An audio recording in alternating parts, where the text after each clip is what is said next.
അസ്സലാമു അലൈക്കും. നമ്മൾ അടുക്കളയിലും സ്ലാവിലും ഒക്കെ ടൈലെടുക്കാൻ പോയിരുന്നു കല്ലമ്പലം. ഞാനും എൻ്റെ ഉമ്മയും. ഉപ്പാൻ്റെ സർജറിക്ക് മുമ്പ് ടൈലെടുക്കാമെന്ന് വിചാരിച്ച്. ഇതൊക്കെ റൂമിലിടുന്ന ടൈപ്പാണ്. നമ്മളെടുത്ത ടൈല് ഇപ്പോൾ പഴയ അടുക്കളയില്ലേ, ആ അടുക്കളേൻ്റെ പോലത്തെ ടൈലാണ് എല്ലാം എടുത്തേക്കുന്നത്. അപ്പോൾ എല്ലാ തറയും ഒരുപോലെ ആയിരിക്കട്ടെ എന്ന് വിചാരിച്ചു. ഇതേപോലത്തേതാണ് നമ്മൾ ഹാളിലിട്ടേക്കുന്നത്, ഗ്ലേസിങ് ഉള്ളത്. ഇതിനൊക്കെ കുറച്ച് റേറ്റ് കൂടുതലാണ്. ഈ ടൈലല്ല നമ്മളെടുത്തേക്കുന്നത് അത് എൻ്റെ ഉമ്മയാണ് കേട്ടോ. ആ കാണുന്നത് നമ്മളെടുത്തേക്കുന്ന ടൈല് ഞാൻ കാണിച്ചു തരാം.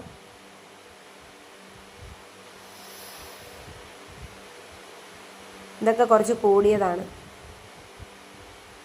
ഇതൊന്നും നമ്മളെടുത്തിട്ടില്ല. അതൊക്കെ ഉമ്മയ്ക്ക് ഇഷ്ടപ്പെട്ടു കേട്ടോ. അതൊക്കെ കുറച്ച് കൂടിയ റേറ്റിലുള്ളതാണ്.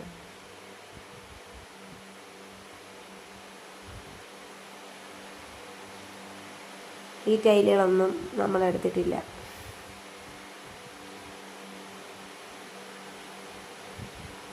ആ പൈപ്പിൻ്റെ സെക്ഷനൊക്കെ ഉണ്ട്. അതിനകത്തൊരു ബ്ലാക്ക് പൈപ്പ് ഉണ്ട് കേട്ടോ, അങ്ങറ്റത്തുണ്ടാ കാണുന്ന ആ ബ്ലാക്ക് പൈപ്പ് 1270 രൂപയാണ്.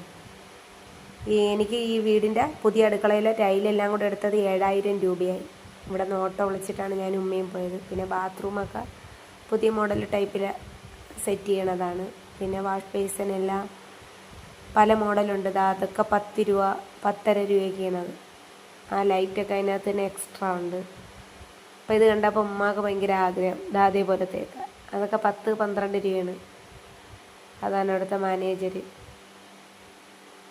ഇതുണ്ട, ഞാൻ സെപ്പറേറ്റ് അതെനിക്ക് ഇഷ്ടപ്പെട്ടു. 10,500 12,500 അങ്ങാണ്ടാണ് അതിൻ്റെ റേറ്റ്. എങ്ങനെയുണ്ട്? സൂപ്പറല്ലേ? മാഷാ അല്ലാഹ്. പിന്നെ അൽഹംദുലില്ലാഹ് വീടിൻ്റെ പണികളെല്ലാം റാഹത്തായി ഇവിടം വരെ എത്തി. വീട് ഇതൂടെ കഴിഞ്ഞ് എല്ലാം പണി പൂർത്തിയായി. ഇനിയൊരു പണി